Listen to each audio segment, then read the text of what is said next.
All right, it's loading and we shall be live very shortly. Oh, We're live now. we are live. Good. I believe so. I believe I can try. Well, Birdie Num Dum and Warm Leather Reps. For some reason, I always get a commercial. Oh, look, Joe Biden wants me to give him money. All right, Joe, we got a show here to do. Yes, we are live. Awesome. Well, welcome everybody to Aeon Byte Live. Welcome to the desert of the real, that distant ship smoke on the horizon. And it is episode of the live show, episode 33. So that has some significance. And tonight we are going to address, well, what is, there's so much to address. We're going to address 2020, the pandemic, the social unrest, all that from a Gnostic point of view. So hopefully we will bring you some good advice, some how we say it, Ron, some sucker, if you would. And but first, some house cleaning. Again, this will, as always, this will be on all our channels, our audio channels, iHeartRadio, Spotify, iTunes, you name it. Audio version coming out in a couple of days. If you have any questions for those of you in the chat room, please write them down in caps with questions. Perhaps write down the name of who you would like to address, and Vance will get to them when he can. Other than that, it's great to have this August audience who we've had before. So, first, I'd like to say good evening, Lainie Petersen. How are you? I am great, Miguel. How you doing? I'm doing great. Thanks for being here. Always awesome to have you in and enjoying the weather here in Chicago. Are you? I know I Oh, am. I know I am. I know, and we don't get a whole lot of good weather here in Chicago, so I'm going to take it whenever I can get it. There you go. Good things, good things. And also with us, we've got Scott Smith. Scott, how are you doing tonight? Well, based on the temperature that gets taken every day at my retail job, I am not a zombie. You're still alive, huh? Allegedly. That was Awesome. yesterday anyway. Yeah, yeah. Today's today. And also always having the pleasure to have the wingman himself, the Moondog, Vance Sachi. How you doing, Vance? Not too bad, considering I've been in the Moondog house for almost 3 months without actually, well, I can't say I didn't step out, but I go for short walks with nobody around. But other than that, I'm doing all Wow. right. All right. Well, good deal. Yes, these are strange days indeed. But Very. all I have to say is, and I've said this in my intro, I think our guests will do a much better job, but these are the best times to be awake. Yep. This is the time to really look inward, look outward, and find your place. I don't know if that means thrive. I don't know. I don't know if that means succeed, but this is the time where you can really find your place in the universe and who you are. Can't think of a better time, and that's something that Gnosis is great at doing, because you definitely have to look inward, and you definitely have to break down reality and see where things are. So again, greatest time to be alive. And I did love a there was a saying that came to me, or that I read, and it goes, when all else fails, read the instructions, by Agnes Allen. And I think that makes sense. I think this is a good time to get the basics, whether your instructions are the Bible, the Quran, childhood fairy tales, what your grandmother told you about making it in life. Mhm. Because one thing I can say for certain is that history does not repeat, but it definitely rhymes. Times. There is nothing new under the sun. When I'm looking at today, I start thinking about the late 60s, how in Woodstock was in the middle of a pandemic and all the social unrest and so much going on, and probably even more intense than today for those who study about the 60s. I think everybody in this panel wasn't really an adult in the 60s, late 60s, but there was civic leaders being killed, and politicians. It was cities with 200 or plus riots happening all the time, man on the moon and everything. So again, there's so much in history that we can take from, and there is nothing original, and we can see the lessons that are out there. But enough of my drivel. So I'd like to get to Lainey. Lainey, so tell us, what is your take on the pandemic from the standpoint of a witness to these strange times and a Gnostic bishop. Yeah, it's for me, it's the crumbling of institutions that's been happening. People have been feeling that we're not getting any good leadership. Everybody thinks that somebody else is lying, and there's a conspiracy theory, not just every day, but it's probably every hour. And I've been dealing with this as a volunteer in the city for a while, starting in March and throughout May. I helped to staff a hotline for people who needed help. And, just things were coming at me this way, that way, and everything was changing every day as well. We were getting new information, new guidelines, and kind of watching the breakdown, not only of the city, but also watching and being a witness to the breakdown in faith in institutions, and people having to suddenly rely solely on themselves or on their neighbors. I've been a witness to this history, and it's been quite astonishing. But this is what we've reaped. We've got archons in very high places, and and we have people who are being ruled by those archons in very high places. And this is the kind of, if not chaos, at least this kind of murky this murky prison that I think a lot of people we're trying to slog on through right now. And that's due to powers that be having treated people terribly, and now nobody has any faith in what they're saying. Yeah. Yeah, I believe you had a great analogy when we were chatting on Facebook about what's the analogy? Somebody came with a light, and the detective Oh, no, what I movies when the said blue is, light. I said the pandemic has been like a black light on a Motel 6 hotel room. And we're seeing everything, all the sins that have taken place in that particular All the spots of hotel room. semen you see in detective movies. And the blood, and and God Oh. only knows what else. But yeah, it's a black light, and we're just seeing it all right now. And it's happening. It's not happening in equal measure, of course, because some people are feeling the strains are on. But this has definitely been something that has opened there's an opportunity to have your eyes opened if you're not turning away. And what do you tell people in the Gnostic community? What kind of advice? Obviously, as you said in the show, you do your candle ceremony, which brings a lot of comfort to people. Mm-hmm. Anything else, or what is part of your, you might say, helping the flock? Yeah, I think you said it. It's the back to basics. It's it's the continuity, it's the ritual, whether it's ritual, whether it's your reading, your practice, what you're doing. And I think that for a lot of people is at least giving people a foundation. It's not all of it, because we of course can't sleep right now. We have to be awake right now, or else we're just going to get steamrolled. But having that foundation that keeps us grounded, I think, makes it a lot easier to stay awake in a time of just enormous pain. And this is frightening.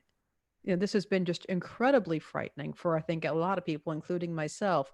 And so it's staying grounded, and doing what is necessary to stay grounded, I think, is very important. Yeah. Yeah, because as we were talking before the interview, you said you went down to the courthouse and just a riot popped out of somewhere, like I wasn't actually storm down there, cloud coming. That's the new normal. Like, but I've got people in law enforcement. I was being told, yeah, there was just this riot that, and then it went away, and there it was. But yeah, that's happening these days, and there's nothing to really be done about that. mm-hmm.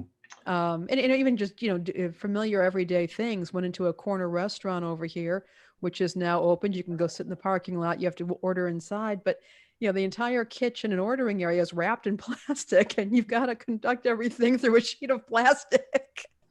And everybody's wearing masks, and it is surreal. And I can understand why some people are actually cracking up. So it's that business of being grounded, and that practice of stuff that we've been training ourselves for a long time.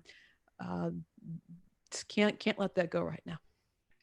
No, indeed. Well, let's go to you, Scott. You have already written about COVID-19 and the pandemic on LinkedIn, but give the audience your take on this.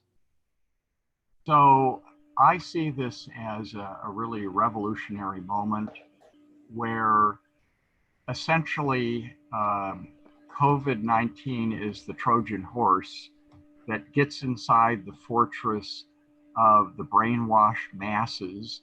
And for, a couple of 100,000 years of human evolution, it was very comforting when there was an average of 25 or 50% of those born dying in childhood to say, well, we don't understand the gods. And of course, originally, God wasn't all good. There were a multiplicity of gods. Mm-hmm. And so they clung to traditional religions of all kinds, East and West, North and South.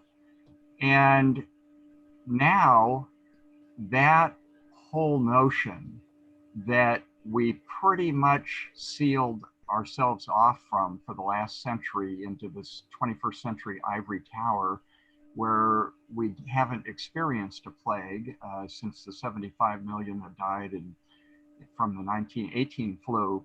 And we thought we were immune from this. Here we are doing globalization, 5G, artificial intelligence, we're moving forward and upward. And suddenly a great deal of the notions of modern life are being completely shattered. A lot of this is due to especially American ignorance, thanks to our school system, thanks to the fact that people don't read much anymore, they don't know history. The best example of that is that they recently did a survey of college juniors, and 25% of them could not pick the century in which the American Civil War was fought in. So if you're going to assume that Americans know something about the history of epidemics, that's very optimistic. Most of them would be surprised to know that in the 20th century, and we had a vaccine starting in 1960, 300 to 500 million people died around the world of smallpox. Now, most people wouldn't know that smallpox largely declined over the ages just from sanitation. But the point is, people have been walled off from this awareness of history by their willful ignorance. And once in a while, somebody says, oh yeah, there was that Black Death back in the Middle Ages, the 14th century, it killed a third of Europe. Some people who have European heritage might know about that.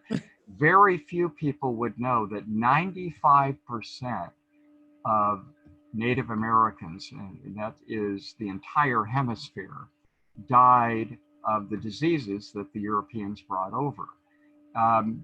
So, given that ignorance, obviously the pandemic of the coronavirus catches us off guard. Not that the experts didn't see it coming. I mean, there was a 2017 cover of Time magazine saying, "We're not prepared for the coming pandemic."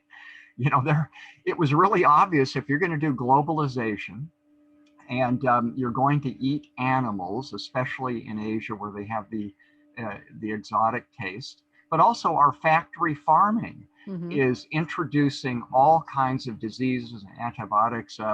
Fareed Zakaria just did a GPS editorial on this saying, don't blame the Asians. You look at what's going on in factory farming, it's an invitation to antibiotics and all kinds of diseases escaping into diseases that impact you. And I see the cat agrees on that point. Yes, he does. And wants attention. So, some of your listeners will know that I was one of the co-founders of Vegetarian Times and its predecessor. And one of the reasons I'm hopeful about this being an opening for Gnosticism is because, back in the 70s when we got started, vegetarians were like 1 to 2% of the population. Now I think it's up to 3%. But this is really opening up a lot of awareness that maybe we really ought to cut down on meat in general. And there's never been a greater opening, especially with the evolution of plant-based alternatives to meat. Now, for people that want to really strengthen the argument here that we're ready to smash down this idol of the benevolent God, you know, there are books out there that are very accessible, like Jared Diamond's Guns, Germs, and Steel, that gives some of the epidemic statistics, Yuval Harari, Species. The information is out there. It's gradually getting into the intellectual mainstream.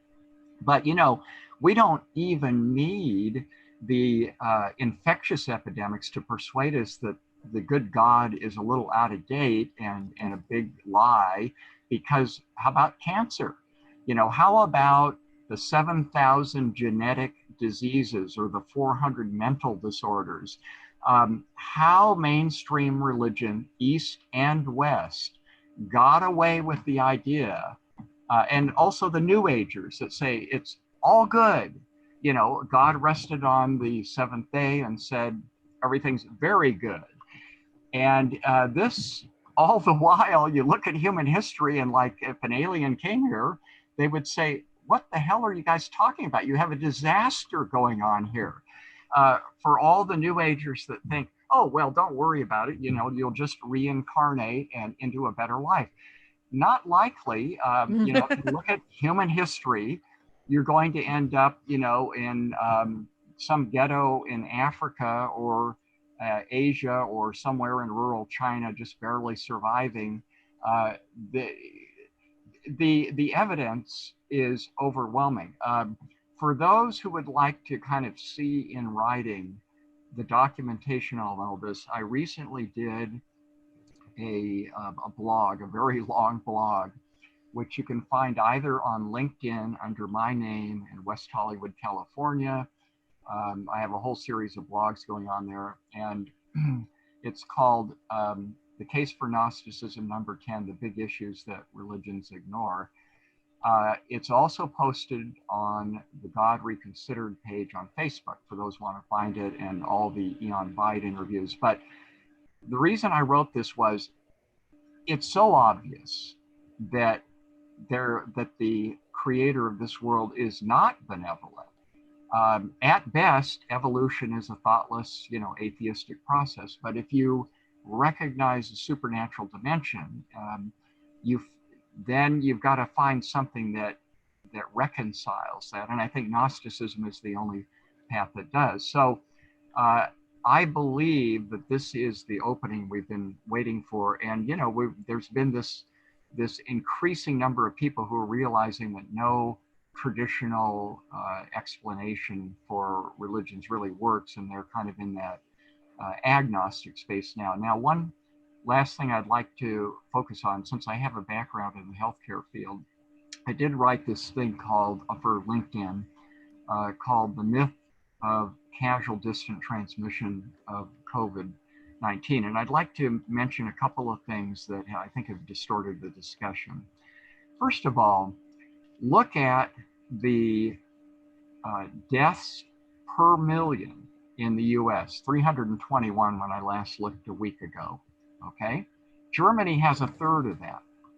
Japan has 4 per million compared with our 321. Korea, 5. China claims 3, and actually, since I'm a business reporter too, the CEOs I interview say things are pretty much back to normal there, so they're probably not cheating. But wherever you look in the world, everybody else is doing better than our stupidity, because we've got, if you take our numbers, 40% of those are in nursing homes, and we didn't really even address that till the middle of April after we had the lockdowns that seemed to be succeeding. How can all these brilliant experts have not foreseen the nursing home problem exploding?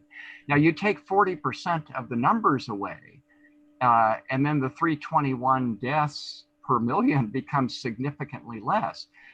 It would surprise most people to know, probably, that there's only a 6% fatality rate from COVID-19. And the more testing you do, the more we're finding that a lot of people were asymptomatic and they had very mild cases. And even more surprising is that there's less than one person that the average coronavirus positive person infects. There have been a number of articles on this in the New York Times and elsewhere recently. And again, I've got links to a lot of this stuff on my LinkedIn blog. Another thing that is not clear to people is they have this idea that if you get near somebody, that it's kind of like the measles or pneumonia or something, and that you're going to catch it. So I work in retail, and when people get into someone else's 6-foot space, they start freaking out. Just to clarify, what the CDC and WHO actually said was, the purpose of masks is in case you can't have that 6-foot space. But it's all based on the idea that a sneeze will be infectious, 200 million particles about 3 feet. You've seen videos that say, oh, they go 21 feet, but it's not infectious at that rate. The 6-foot space is pretty darn safe. And if you put a mask on, the person sneezing and the person who might be the victim of that, they're going to be pretty well protected, never mind the plastic barriers at the register. But here's what people are overlooking. They will tell you, don't touch your face if you think that you've touched something that might have the virus on it. So, the mucous membranes where it can get in are the mouth, the nose, and the eyes. Well, nobody's wearing goggles. Surgeons, they'll wear a mask and they'll wear goggles when they get really close to somebody.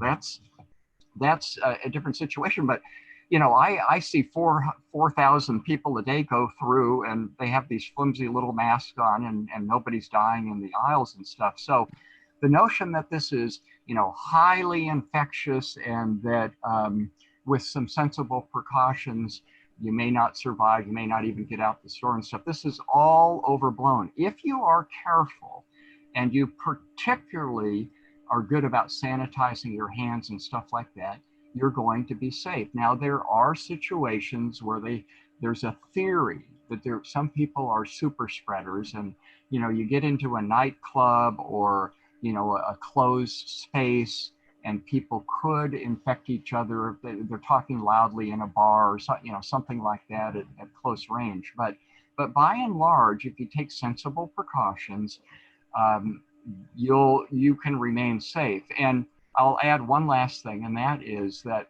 if you look at the last Halloween show that Sandra, my wife, and I did, you can search this on YouTube, called The Cult of Paranormal Skeptics. And we made the point that a lot of these guys who are hardcore militant atheists, they say they're just being science-based, but they also think that any kind of alternative medical stuff is superstitious. And as we point out, there's actually a tremendous amount of scientific evidence that you can build up your immunity against anything. And so we've had a lot of experience. I managed an alternative medical clinic. There's a great book out by Phyllis Balch called Prescription for Nutritional Healing that has all the clinical evidence in it. So people who are worried about their health and COVID-19, build up your immunity. It's easy to find out about, and it will help you and everybody you come in contact with to be safe. Wonderful. But Scott, what about, maybe just as important, maybe even more important, what advice do you do to keep yourself sane or spiritually grounded? I mean, even beyond that, the big concern as somebody who's embedded in people in recovery is this lockdown is breaking a lot of psyches. People are relapsing, people are losing their jobs and going into depressions, but that's life. You get these historical dark waves where bad things happen and people are under an immense amount of stress. What spiritual advice to give people during these hard times or uncertain times even? Right. So on the positive side, I tend to emphasize Gnosis, or the first part of Gnosis. If you're going to base your belief in a fairy tale, that's not a good basis for inner peace, because the first tidal wave that comes along, you're going to be swept up by it. So I'm a believer in recognizing that we need to rethink, what the basis is for our philosophical path. Now, the other side of that, of course, with Gnosticism is the insight that we have a direct connection to the divine. Anybody can experience this. And there are, in God Reconsidered, my book, I have a chapter where there's about 15 different techniques that the ancient Gnostics use, and which we can. And the most obvious ones would be prayer. I'm a big believer in generating synchronicities, or what you might call miracles, that at least that appear to us as mortals, by doing several things. And Sandra and I have had a lot of experience with this, by doing two things in particular. One is prayer, and I have a list of all the friends who have passed on, my mentors, spiritual guides, and so forth. And I do a prayer several times a day to stay in touch with them and channel their blessings and energy. And I also do meditation every day. And it doesn't really matter what the type of meditation is. I am also a big believer in the benefits of psychotherapy. And of course, Carl Jung was, by any definition, and I've got a whole blog on this, number 8, on my Facebook God Reconsidered page, about why he really was a Gnostic, and a lot of the modern Jungians tried to deny that and turn it into their own little secular cult. But if you get grounded by either something like psychotherapy and the HBO series, which you can get probably on Netflix, called In Treatment with Gabriel Byrne, gives you a glimpse of how psychotherapy can work to give you insight that you might not otherwise have. And I went through 8 years of Jungian dream analysis, and that made a huge difference. The other program that you and I share is 12-step programs. So I've been doing 3 Zoom meetings a week, and they're almost as good as the in-person ones. People who really feel like they're falling apart can probably find a Zoom program that will speak to what their issues are. And you can also now, in most states, you can start to get together with people if you keep your distance and wear a mask and things like that, if you feel like you're going crazy. But this is also an incredible time to read the books that we never had time to read. Mm-hmm.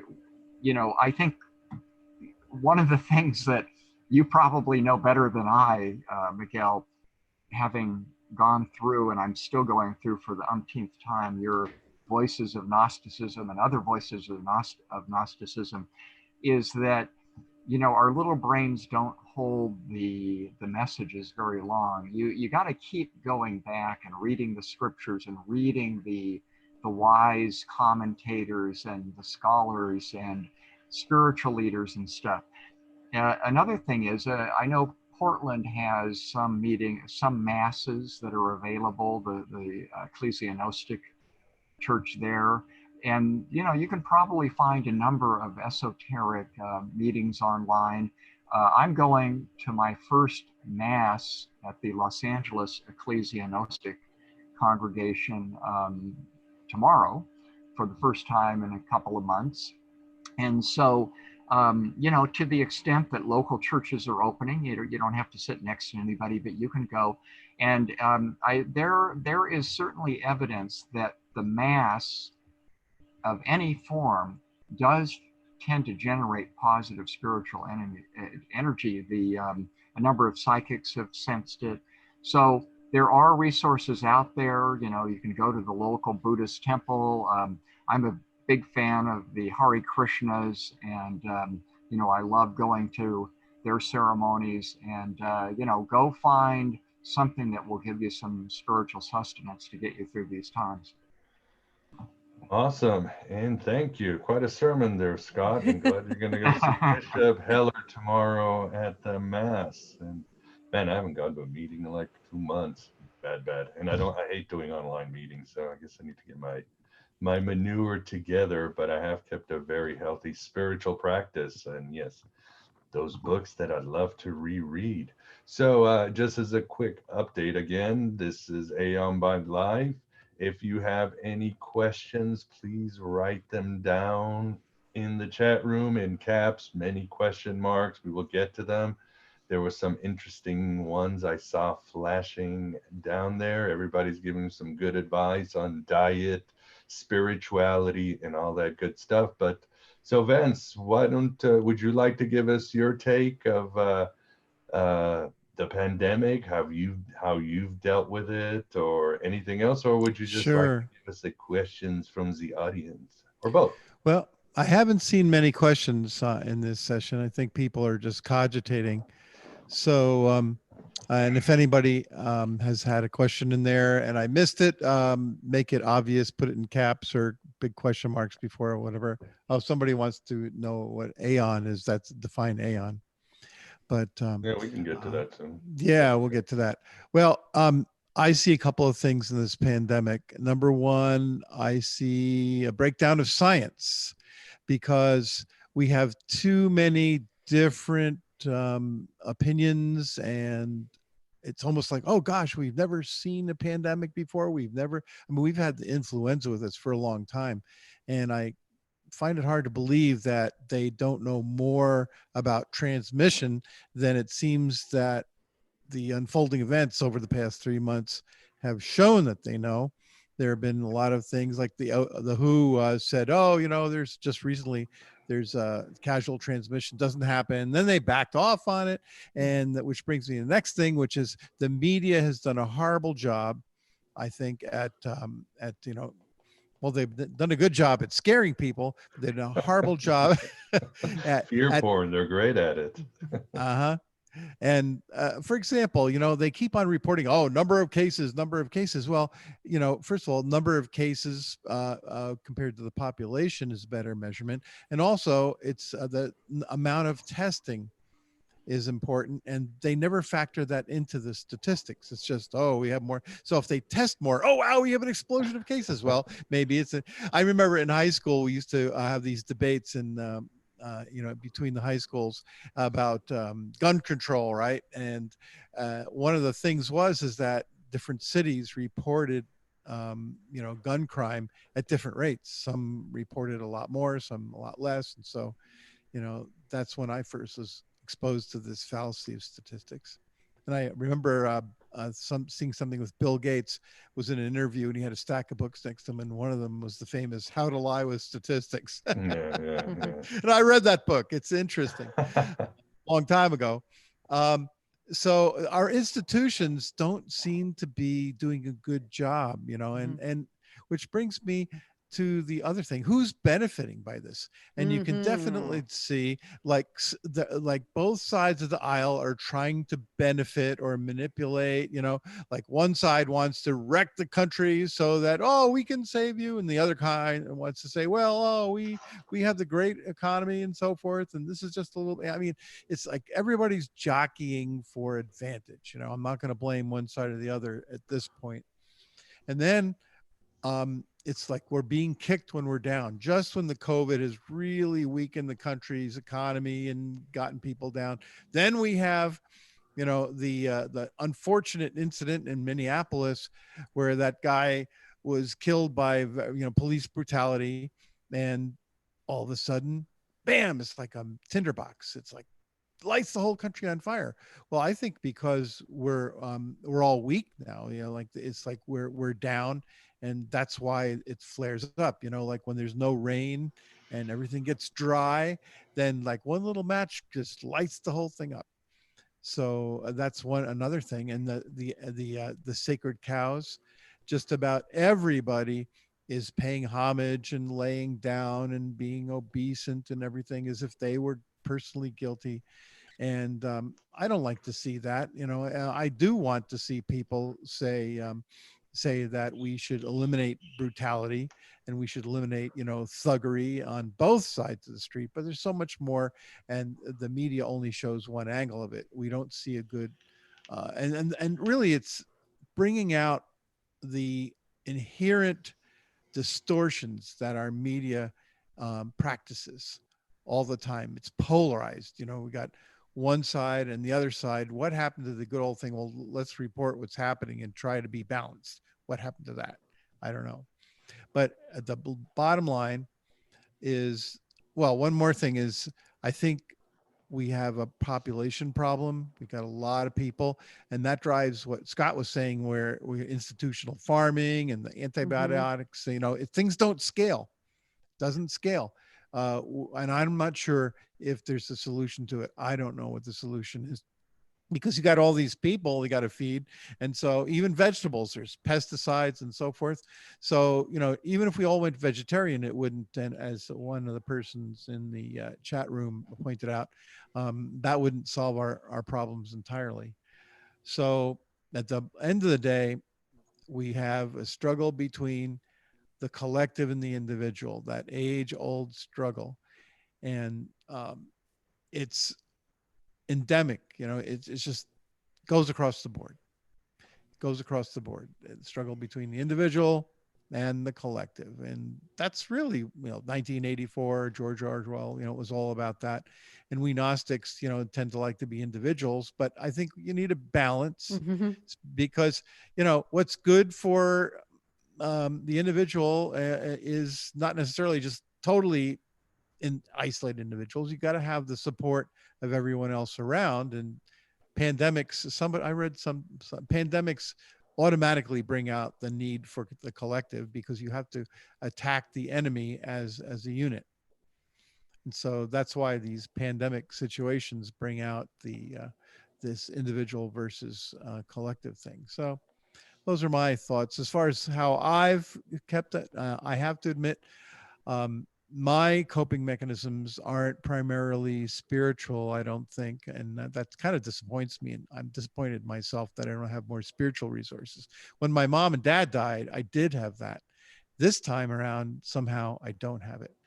But what I do is I keep myself busy, either with work or play video games or binge watch television, or I keep my mind busy and don't let my mind wander off into the, oh my God, the world's ending and all that stuff. Try to keep away from that. So basically mental discipline is what I'm practicing right now. Well said and agreed. Yes, the mind is, what's the saying? The mind is a wonderful servant, but a terrible master. This, once they start hitting you with they start attacking the anxiety and the fear, you have to attack the anxiety and the fear, because everybody's tugging at those strings, because that's how they get us to jump through hoops. And that's how they get us to be loyal customers for whatever they're selling.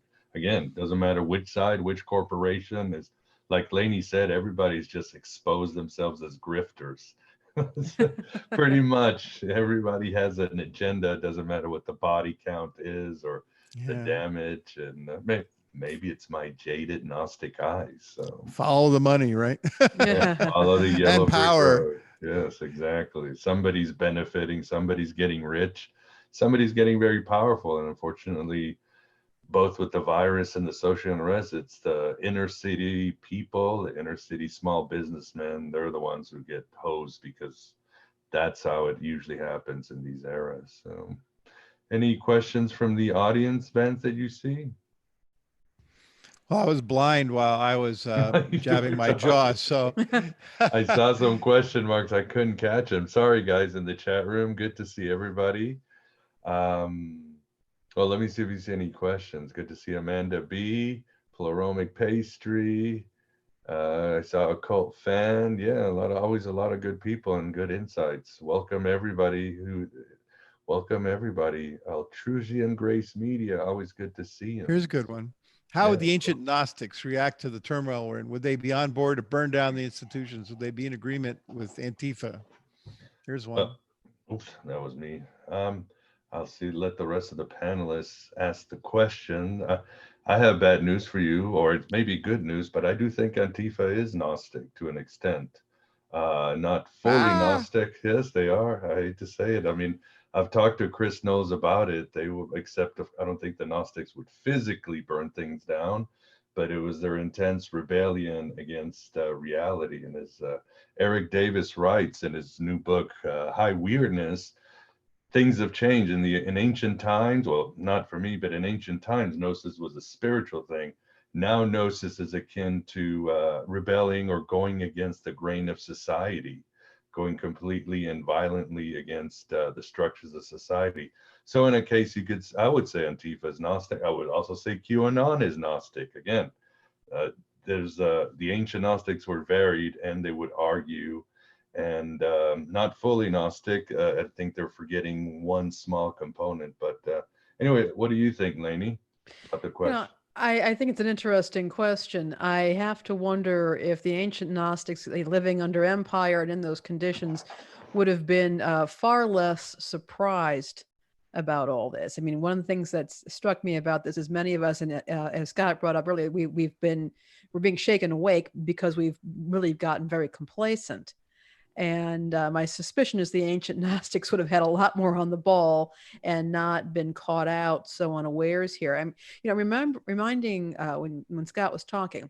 I also do consumer affairs writing and reporting, and the one thing that people are finding is that the fine print on all those disclaimer forms that you sign when you buy a product or a service, that it's rendered null and void if there's a pandemic or civil unrest, and everybody just kind of their eyes is just you know go right over there and they sign everything. They don't even think about it because people living in the US, in many places in the US, not even a consideration. And now of course they can't get a refund on their cruise, their cruise or their tour someplace, and they're up in arms about it. You signed it, but that's how insulated I think a lot of us are here in the US, and among the more affluent classes. And suddenly the fine print matters more. And and again, that's our wake up call. But I have a feeling that the ancient Gnostics may have been a heck of a lot more attuned to the fact that yes, things can go wrong very quickly and very badly. Definitely. And again, what made the ancient Gnostics so dangerous, or was their ideas, at least the empire and these other institutions thought of them dangerous. It was their ideas that really set fire. They weren't actually out there burning things Mm. or anything like that. So that would be different. And again, there's still components missing to some of these modern Gnostic movements that the ancients had and that we've forgotten, but such is the time. Scott, what do you have to say to this?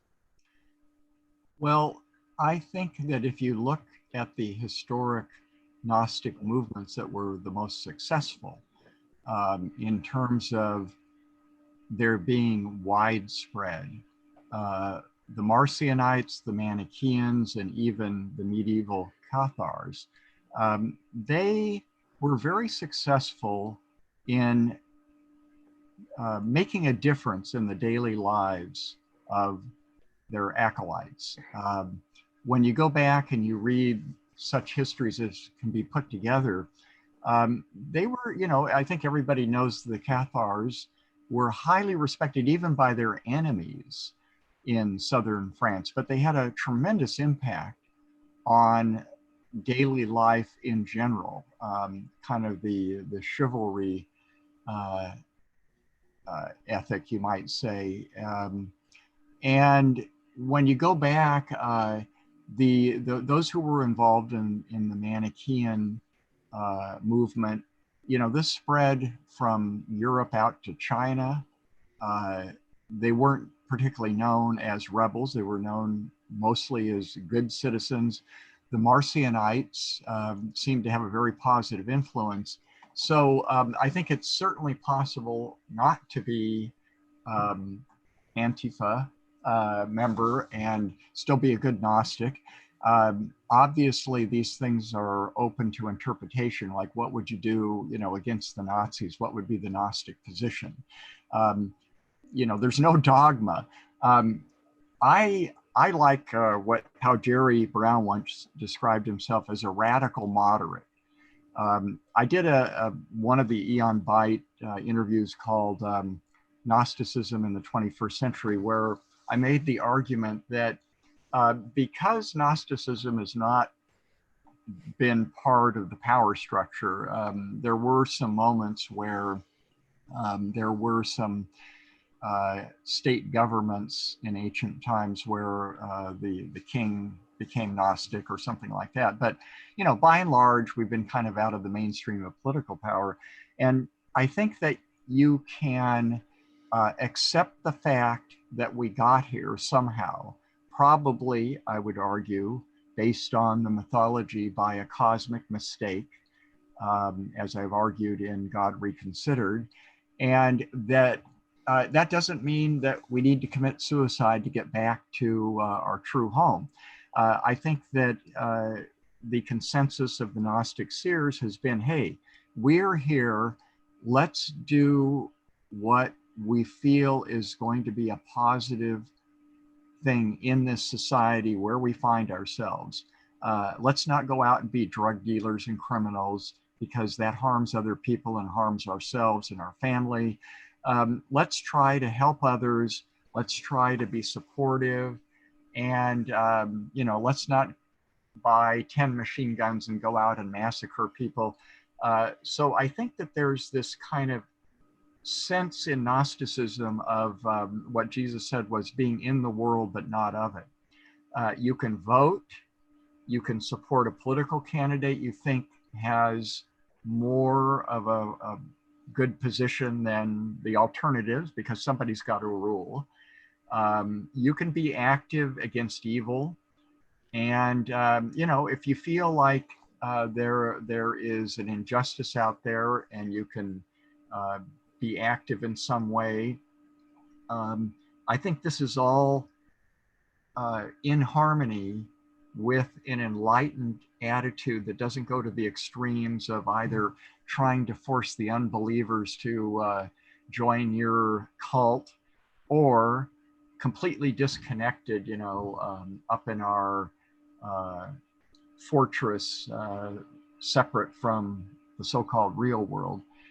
So I think you can be active. And I, you know, over at Ecclesia Gnostica, I'd say probably about, this being Los Angeles, probably about half the congregation is liberal. Probably a quarter would be pretty conservative, including Bishop Heller, because he lived under the Nazis and the Soviets. And a quarter are probably pretty strongly libertarian. So you can find a political philosophy that I think is important to follow in order to make a difference in the world that we find ourselves stuck in.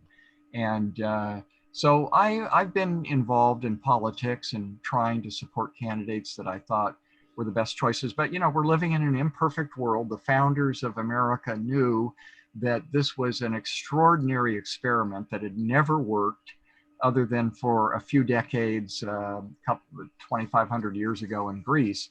And they were trying to put together a democracy where the majority would not oppress the political minority, and that we could find principled compromises. You know, this democracy doesn't lend itself to extremists on the left or the right or any other position.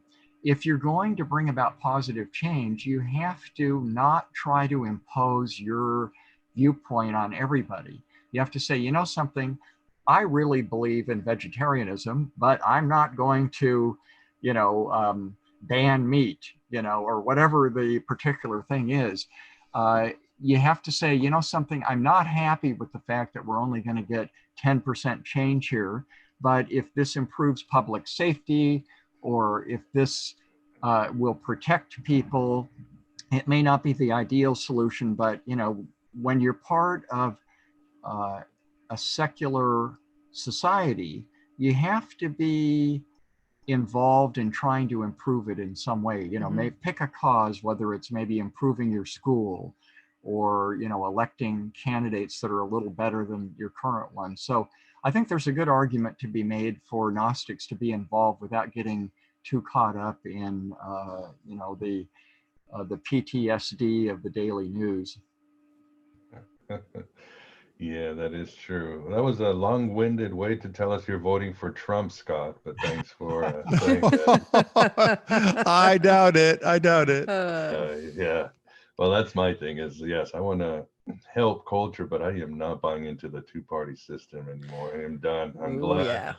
the Kool-Aid's off, the spell is off, and I am free. I don't know what I'm free to do. Free Hey, to maybe be it's free. maybe it's time for my multidimensional political system. Do you remember that? My actually is started out as a three-dimensional system. There's left and right, up and down, and forward and backward. Right. And so, and this is very pertinent because, okay, left is like mother, nurturing, collective, do want to take care of everybody. Right is individual, every man for himself, be strong, you know, be independent. Okay, you got that, but just that. Now, up is more freedom, right? In other words, and down is more restriction. Okay, so up is freedom and down is restriction, and then forward is we want to progress and use science and so forth and human knowledge to try to improve society, and backwards say this isn't working, well, let's go back to the old ways, you know. So a lot of people don't realize that when you say conservative, that's respect to what you have now.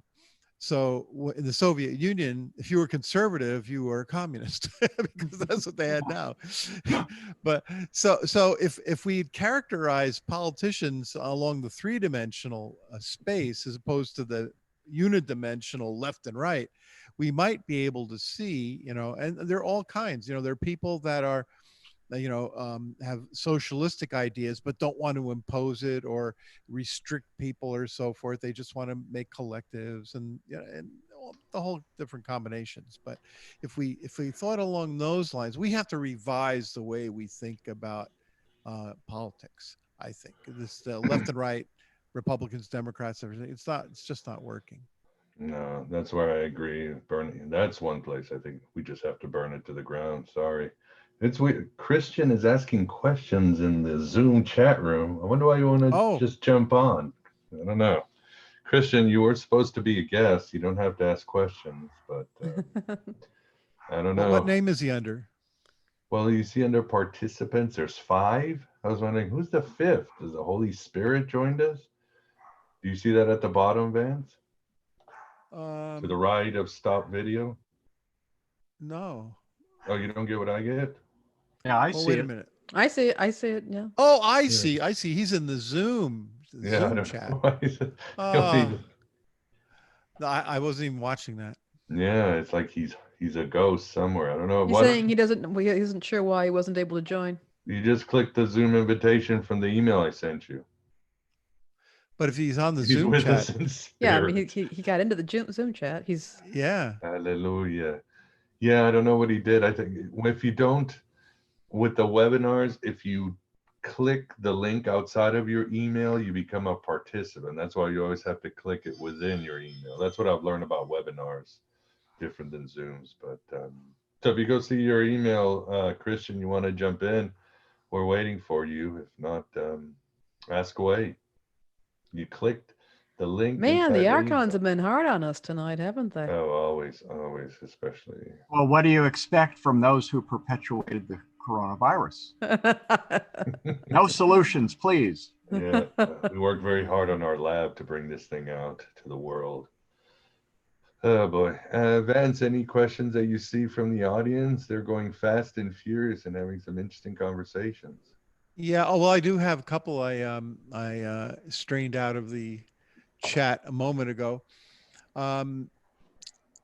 Oswald Spengler wants to know how long Scott and Lainie think the pandemic will last officially.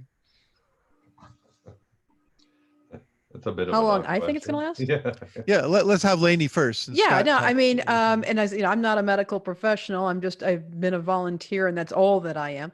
I've been pulling the 2-year figure When I'm saying 2 years from this past, or, early in the year, or early 2020. I think, as I said, I keep telling people this, and I wish that public health officials and the media would insist on clear language when talking to people, because they're using this term novel coronavirus. Well, novel means new.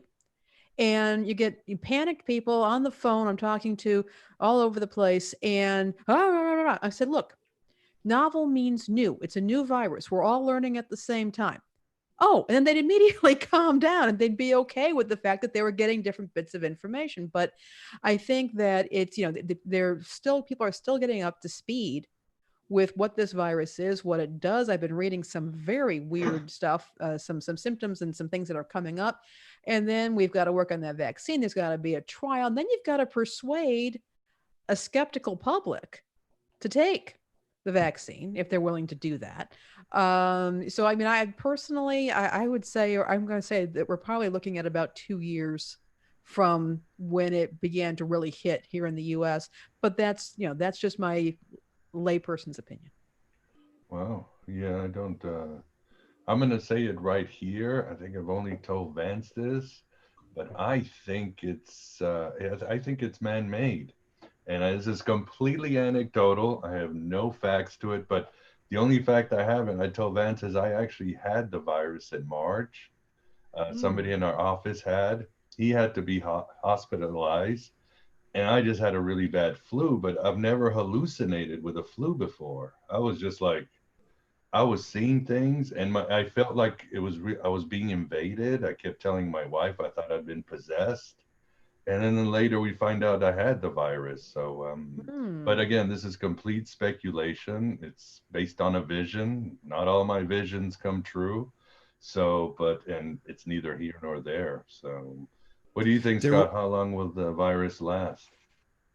Well, let's remember that they've already been through this since the end of December in Asia. So you can look there. They've had very few deaths per million, as I cited before. I mean, look at the Philippines, where you have 11 of the densest, most populated 50 cities in the world, and they've had like 9 deaths per million. Asia's done pretty well. There've been, to the last time I looked, no deaths in Vietnam or Cambodia, for example.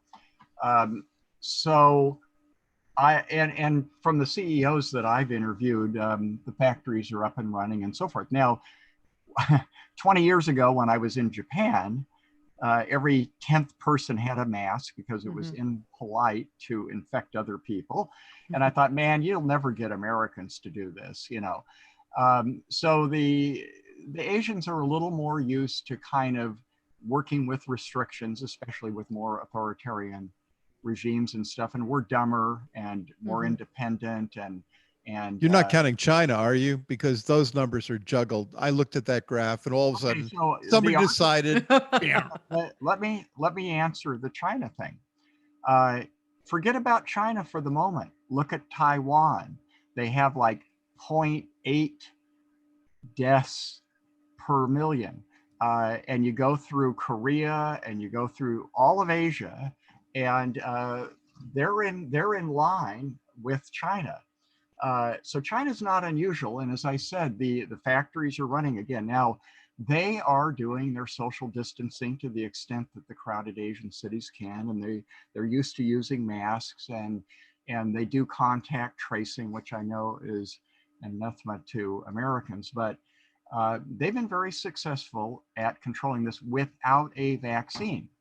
And there are lots of epidemic that never get the vaccine. The virus evolves into less harmful ones, and we find other ways, like with AIDS, to kind of deal with these things. So I'm a little more optimistic. I think that if people quit doing stupid things like taking off their masks because they're next to each other in the beach, or going on these protests without masks and stuff like that, and we don't go to nightclubs and sit next to each other and talk loudly and get drunk and everything, or whatever people are doing.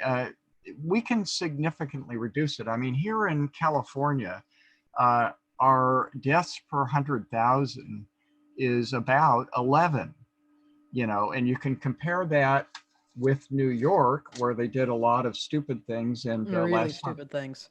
Yeah, like 154 versus 11 here.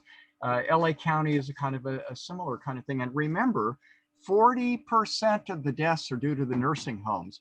When you crowd in a whole bunch of people who are taking 3 drugs and they were stuck in the nursing home because the relatives couldn't deal with them anymore, and they're being attended by people who are earning $8 an hour, without masks, without equipment, and the greedy nursing home owners are trying to squeeze out every penny, and all the other stuff.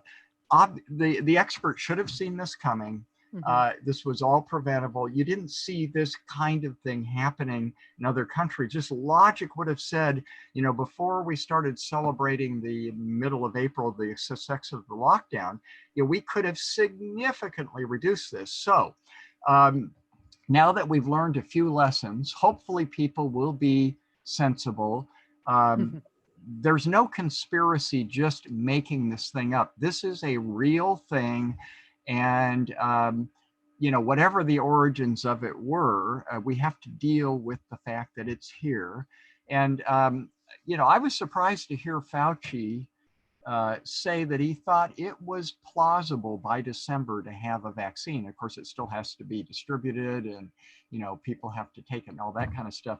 So my attitude would be, if we're prudent and we have some restrictions, and we're careful about how we handle retail and restaurants, and there are lots of ways that restaurants can thrive without the traditional, they can sit outside, pick up and take out, and some other things, and gradually just do things more carefully, have throwaway menus and everything like that. We're not going to return to normal for a long time, but I think within a year things will be much better. I think that you can go to outdoor activities, but I do think people underestimate the importance of sanitation of hands. And this is something that I learned in the healthcare field, because I didn't want to get colds or flu. I work as a nutrition consultant at a big retail chain, and the customers come in with a cold and they handle all your products and stuff like that. So I have managed to barely have a cold in 45 years. I've not been seriously sick in 45 years since I started on this whole foods vegetarian diet. And I take about 20 supplements, and I've talked about this in interviews and in some of my blogs and stuff. So the point is, we can become safer, we can be more careful, and we can live with the virus just like we do with many other diseases. And, we won't have, I don't think, a booming economy for a while, but, we can certainly improve from where we are now. And I think things will overall be better in a few months. I was even surprised to see Fauci say, well, if we're prudent, there may not be a second wave, which everybody's been talking about. They'll keep changing the narrative. Any other questions, Vance? No, nothing to do with science. Let's get back to metaphysics. Yeah, metaphysics. Well, this is kind of more like sociology or whatever. But Brett Perlman wanted to know, in short, if a system can be broken, should it be broken? Is it really bad for a broken system to be broken?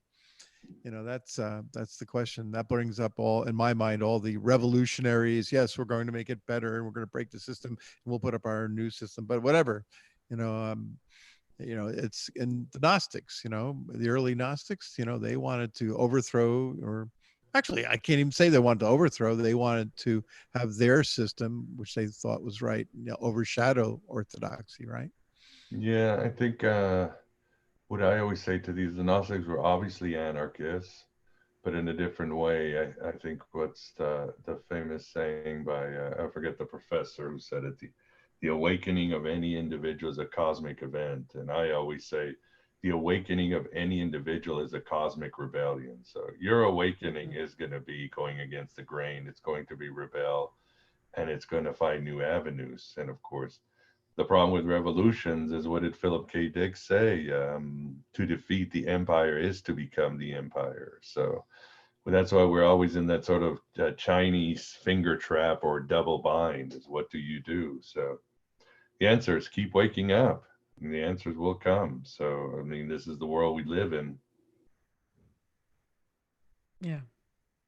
Well, I always think my form of Gnosticism, at least, is that when you really fully awaken, you realize the interconnections between everyone, and that, the source, the God above God, ties us all together. And we don't often talk about that.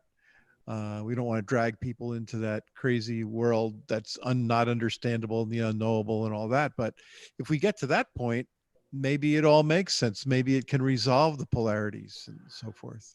Yeah, and I think something I need to stress, which I keep stressing, is that the only way for tyranny to survive is through centralization. It's like a virus. It's only going to thrive if it has the channels and the avenues to thrive.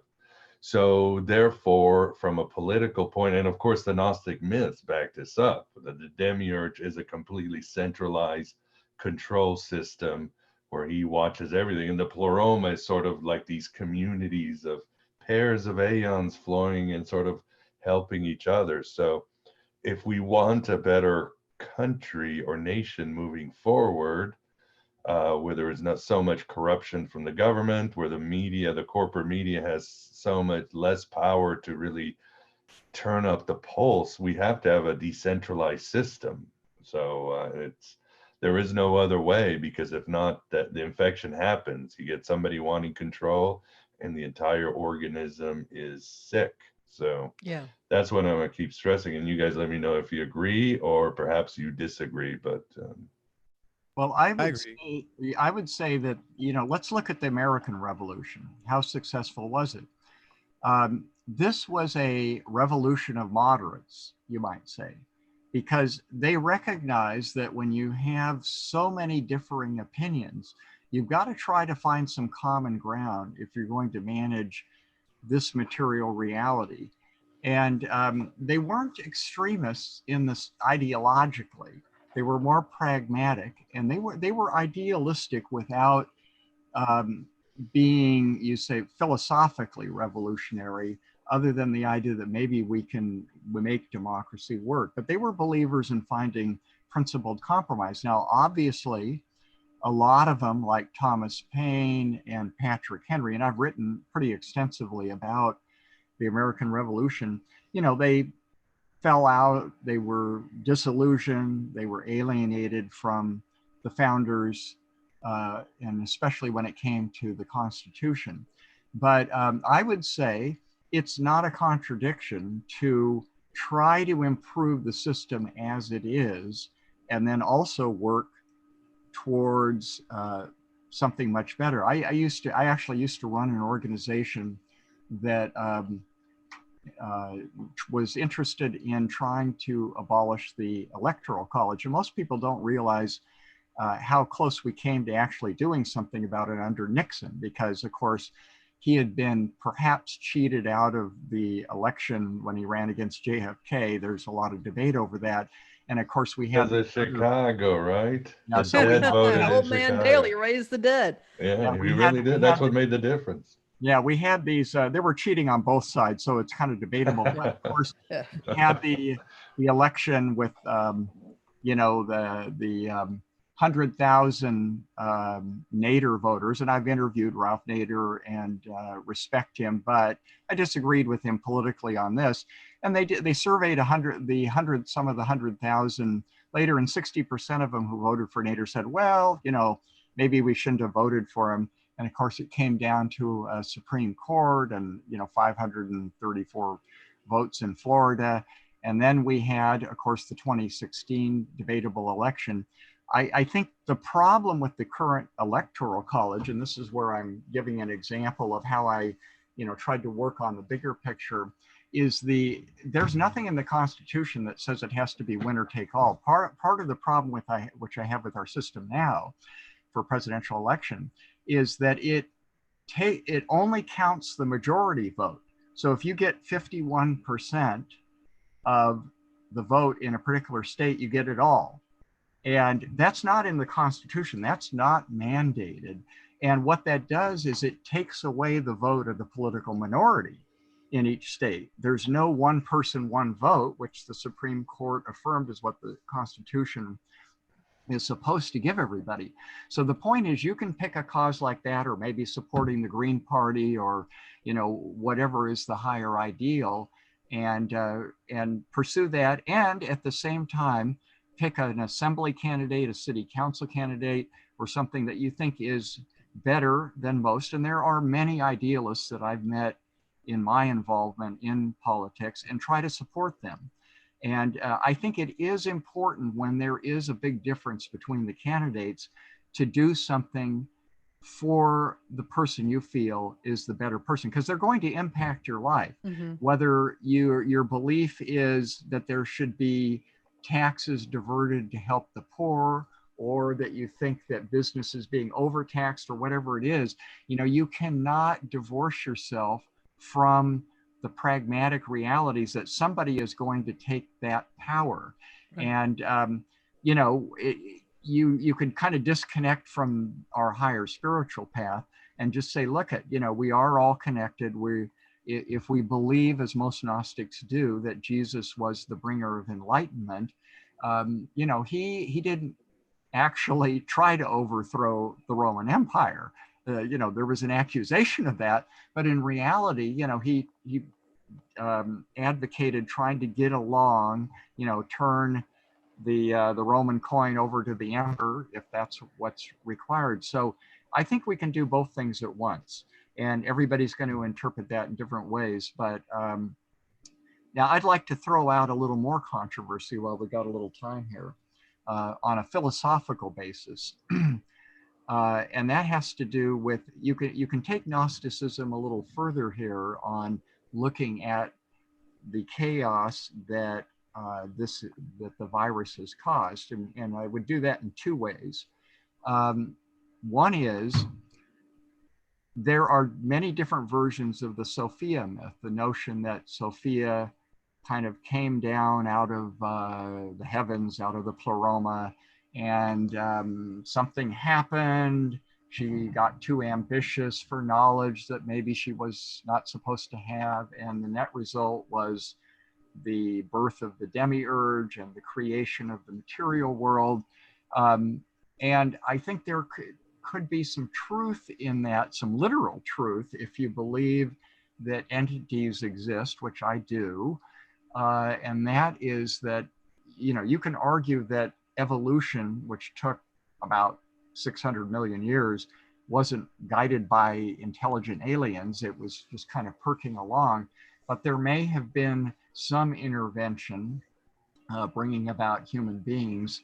And it could be that the myth talks about an outside intelligence trying to intervene in a material dimension where the spirits really don't belong. And one reason I mention that is, if I've got quite a bit in one of my blogs, I think it's The Case for Gnosticism #6, if I recall, on, if you look at the UFO abduction literature, and one of the curious things about it is they talk about why they're trying to supposedly recruit human beings to do things for them, because they're not able to intervene easily in this material realm. And you find a lot of that sort of thing in the fairy lore, which I studied when I was in Ireland. The spirits don't intervene all the time. How often do we get a Marian vision? Mary is not appearing on the White House lawn. The so-called aliens aren't landing on the White House lawn. They're all flitting around kind of on the edges of our reality. And it seems to me like this fits right in with Gnosticism, which says that the divine powers and the evil powers, if you will, are not that powerful. There is kind of a Manichaean balance of the ability to influence people.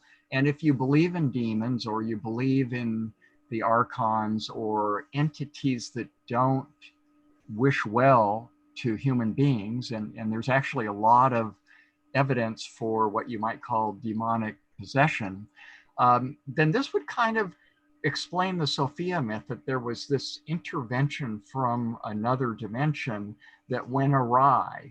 And the net result was the stimulation of life in a material world where it didn't really belong. And the powers that be were not able to shut it off, and still can't shut off incarnation. And I theorized about this. Chris and I did a couple of Halloweens ago, did a whole interview on Eon Byte with about, why is there incarnation at all?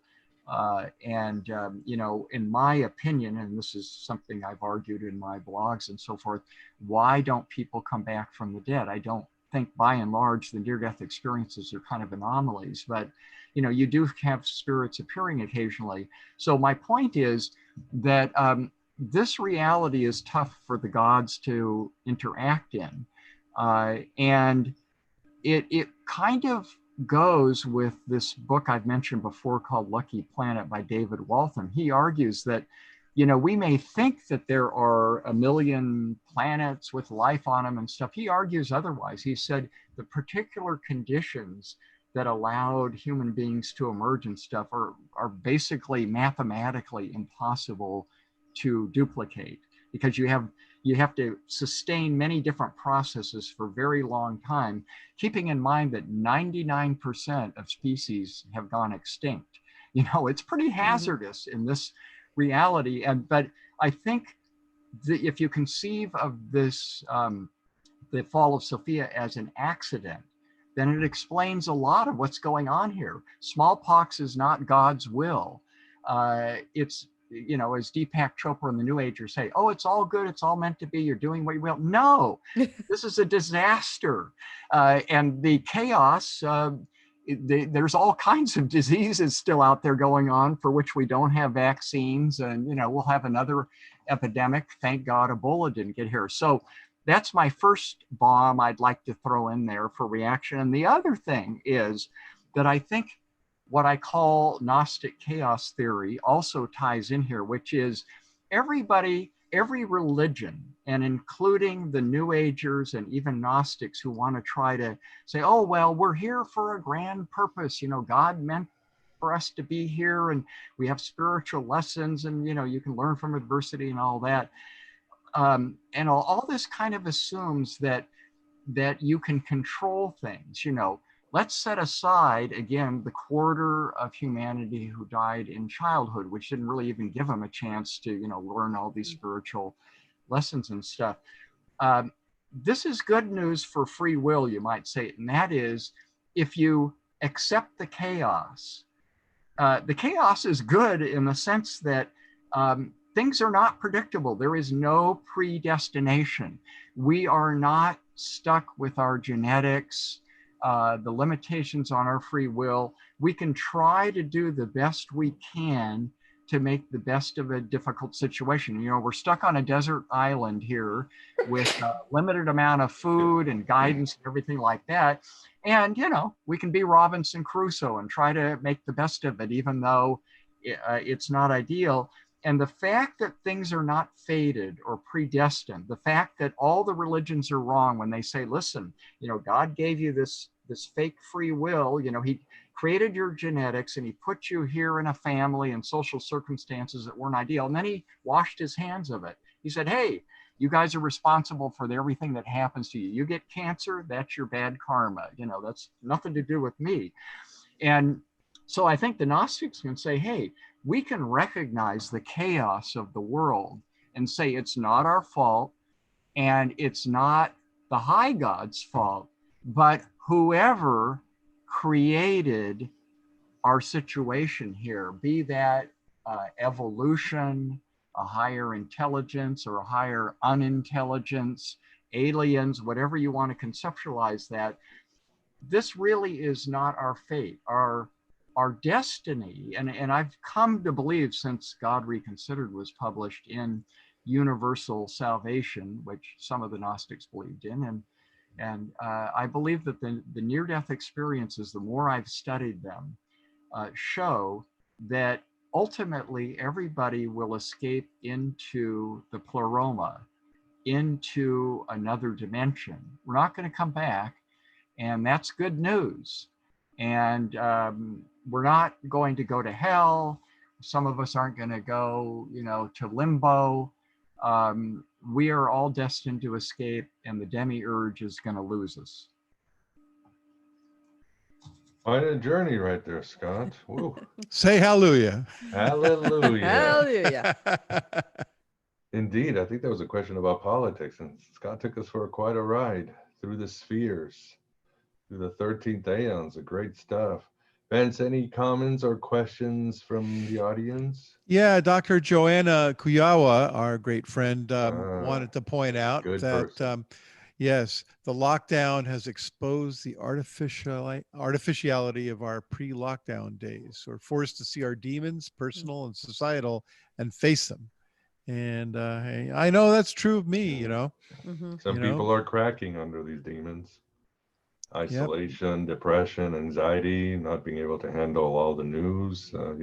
Like, who are we, right? When it comes down to it, we take all the extraneous stuff away and we're sitting in our house for 3 months, right? Greatest time to be awake. A lot of opportunity, spiritually, mental opportunity. So, but it's not easy, but who said it shouldn't be easy? Hard work. Any other questions, Vince? I have not seen any. That doesn't mean there weren't any, but you know how it is. I've been tracking a lot of conversations about a lot of different things, but I don't see anybody got questions out there. This is your time. Oh, what phase of alchemy are we in the chutes and ladders? Is that a question? That's what somebody asked. That's the last question I saw. It just came up. Phase of alchemy. I'm sure you froze. Okay. Well, no answers. Yeah. That was my I did answer. I said we were in Negretto, but my internet froze, Vince. Oh, yeah, I didn't hear that. Great. Thanks for repeating that. Chris did post something here. It says he's been studying at Claremont. And which is a great bastion of Gnosticism. And he said he's been studying process theology, and he says from a process theology perspective, God or eons do not lack the raw power to intervene, but lack the power to intervene in a different sense. It would violate their nature to use their power to take direct action in this world. And he's found that in his own life too, with some of the stresses of COVID-19 and his relationships and stuff like that. So I thought I would throw that in since he can't be on this time, but he can maybe expound on that when we do the Halloween show or one of our other programs. And I don't know anything about process theology. It's one of the things I want to study up on, but he said it does have a lot of relevance to Gnosticism. I've thought about that. I don't know much about it either, but Alfred North Whitehead and what he did there, and of course one of my old seminary professors, Rosemary Radford Ruther, one of the preeminent feminist theologians, she got her degree at Claremont. It's quite the place.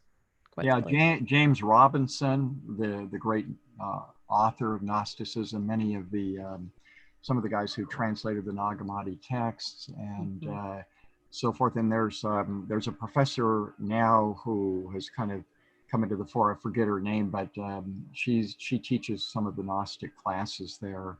So it's still one of the best places for those who are interested in from a scholarly standpoint, learning about that. Miguel, did you have anybody from Claremont in either of your books?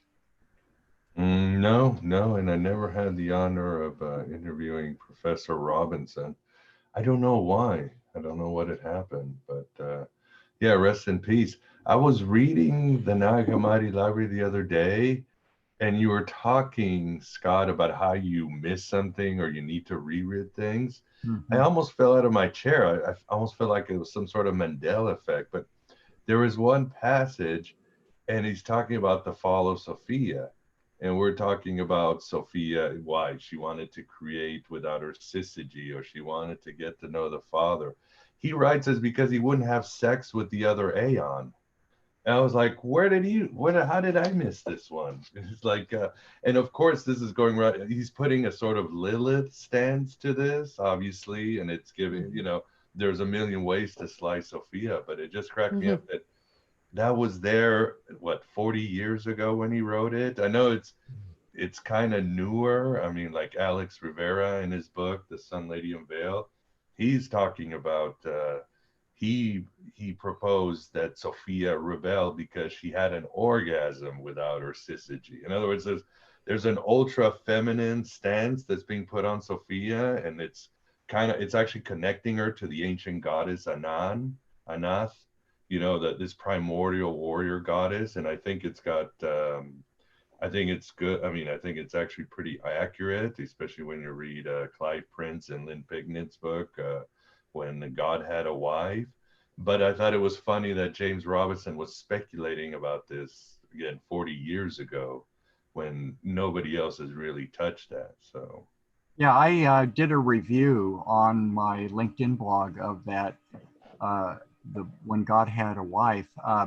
I was very skeptical when I approached it because, they were kind of involved in the Holy Grail, Mhm. uh, and, Dan Brown and all that stuff. But they can be really, really good scholars. And I was surprised at what an incredible job they did in that book.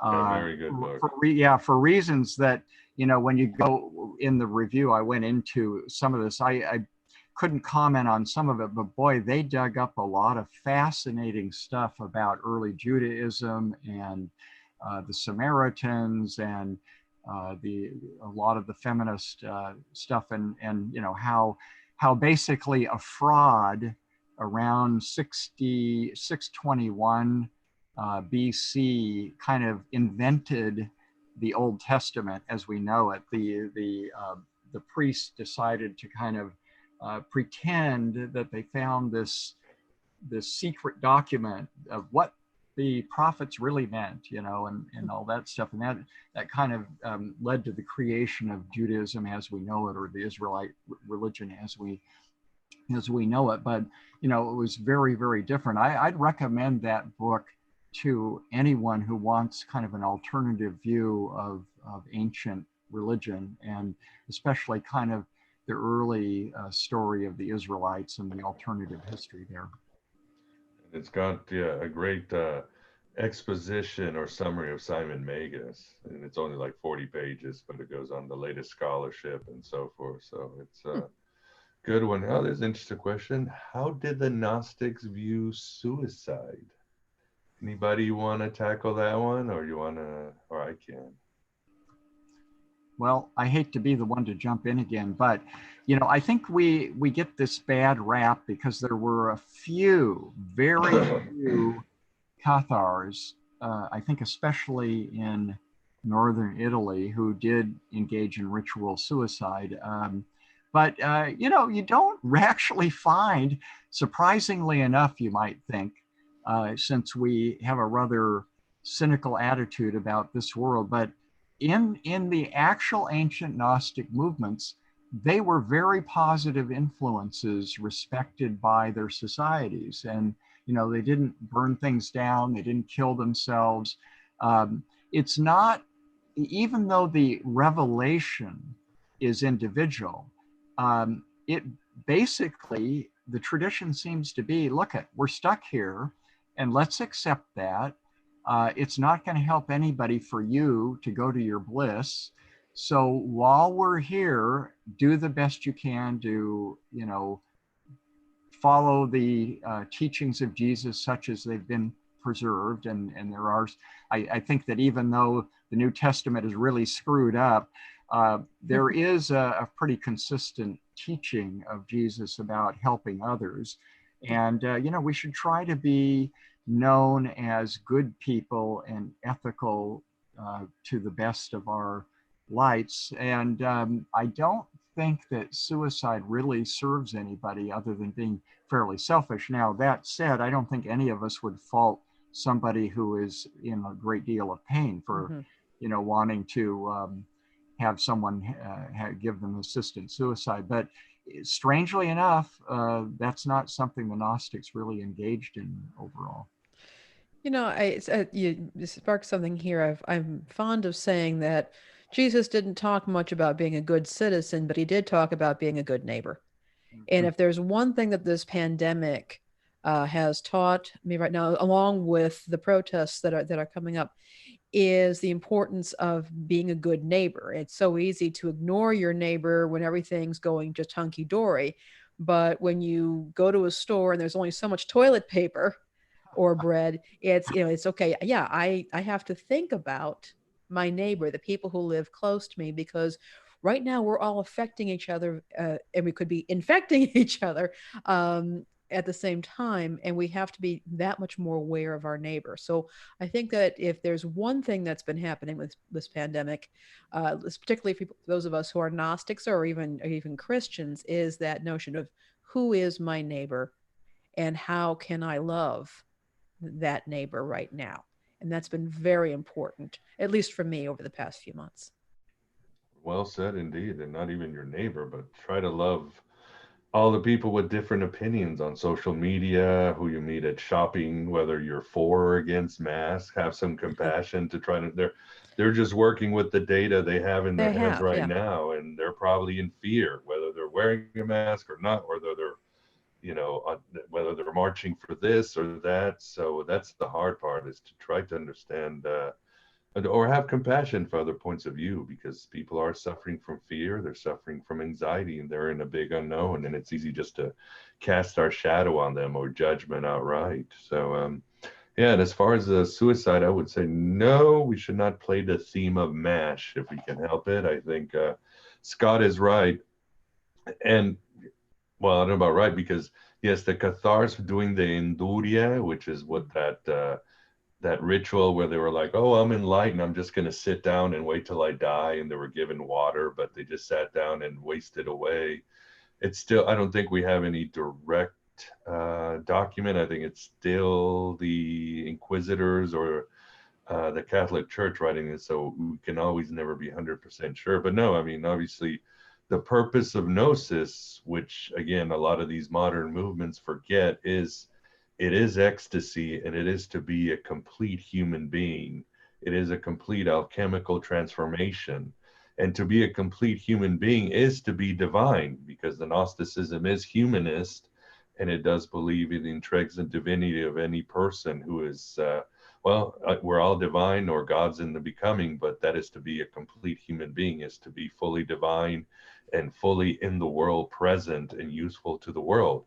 You transcend when it's time for you to transcend, and that's you working with other powers and figuring that out. But while you're here, I still go with the concept, it's being a Christian bodhisattva. You're transformed, and you are meant to help others, enlighten others. And there is question we forgot at the very beginning. Somebody asked, well, what is an aeon? Anybody want to tackle what an aeon is?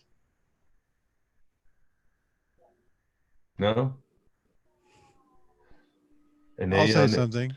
Okay, tell us what. From my lay opinion, but in the way I think of the aeons, is they are balanced forces living in the pleroma. They are in the Gnostic cosmogony. They are the first level below the unknowable, unfathomable God above God. And so they are the kind of the first level that we could possibly relate to. It's like all the different aspects of the unknowable God manifest themselves in the various syzygies of and it's written in one of the I wish I could remember which, Miguel, which, help me out here, which Gnostic scripture enumerates the aeons. Well, you definitely have the Secret Book of John would be one of them. There are Yeah. others, but that one's the one that really gets into. Microphone. And that, and then I think, remember the tripart tractate, the one I can never say. There's like a million aeons, or like little Oh viruses yeah. going Oh around. man. Yeah. It's very viral, this scripture. It's almost like the structure of the imaginal universe, or what Yeah. we call imaginal, but it's not our Or the mind of imaginations. God, really, all the aspects of the mind of God, knowing himself, Yeah. for itself. Like all the elements of the hologram as they as the light shines through from the highest unknowable God above God through the syzygies. And of course Sophia is one of them, and our material world was generated from the fracturing of a syzygy. So that's the way I think of it. I think that's very well said. So awesome. Oops, that's me hitting myself. So anyway, as I was saying, the audio will, well, obviously this show will appear as soon as we say goodbye. This has been a great conversation. I hope we have brought some answers, or at least some relief to the audience, to maybe take a look at the Gnostic perspective, see how Gnosis can help you, and understand that, it's not impossible to navigate these great times. In fact, this is the time to find your authentic self, because if you don't do it, nobody else is going to do it. Don't listen to the narrative of the powers out there. Don't even trust the narrative of your own ego. You got to go deeper, and you got to keep creating beautiful things and great things that make the world more interesting. So I think we are probably at the end, so we will say our goodbyes. Lainie, thank you very much for coming on Thank the you. show. It was It's great. always awesome to have Great. you Love on. being on the show and love this panel. So it's been great. Awesome. And if the audience wants to know you, do you have a website or anything they can look you up? They can go to Lainie Petersen, Petersen spelled with an SEN at the end, .com. There's not a whole lot of religious stuff up there, a little bit, but I'm kind of a gadfly. I do a lot of reporting for different outlets, so they want to check me out there. They can also find me on Facebook. Awesome. And we will be saying goodbye. Oh, Christian's still Christian. You're still in the Zoom chat room. Talk about cast down into some more in some sort of middle dimension. It's Bardo of the internet. You ended up right there. But we can say goodbye to Scott. Scott, always enjoy having you here at the virtual Alexandria. Happy to cause trouble whenever you need me. Love it. Love it. Always good to have you here. And Vance, as always, thanks for keeping us company. Oh, it's always my pleasure, and so nice to see you, Lainie. So nice to see you, Scott. Yep. Love your golden words of wisdom. And Miguel, of course, thanks for bringing us all together and having Aeon Byte live. Yeah. Well, if this keeps up, we might have to do this like every 2 hours or something like I that. think we may. The psyche of this country cracks. Next week, murder hornets. Murder hornets. Yeah, it'll be something. Yes, it's almost like God. It's almost like we're controlled by archons, and they love torturing our minds. Gee, what are the odds that something like this would happen to a country? Well, Imagine the that. Read the fine print, like I keep saying.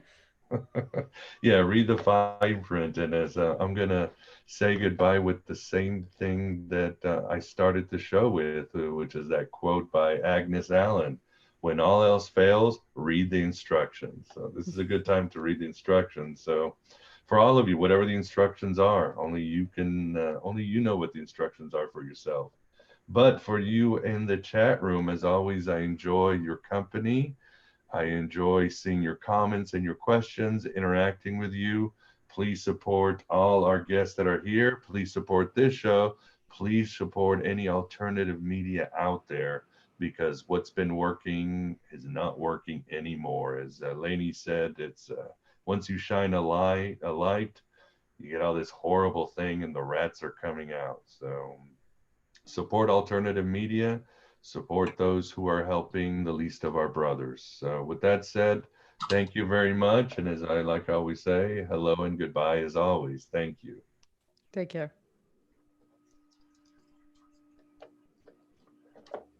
How do I think I'm still in there. We're still alive. I know. I'm sharing the screen. We're still alive. We're still, yeah, don't say something embarrassing for your political career. Yes. Yeah, hold on. I got the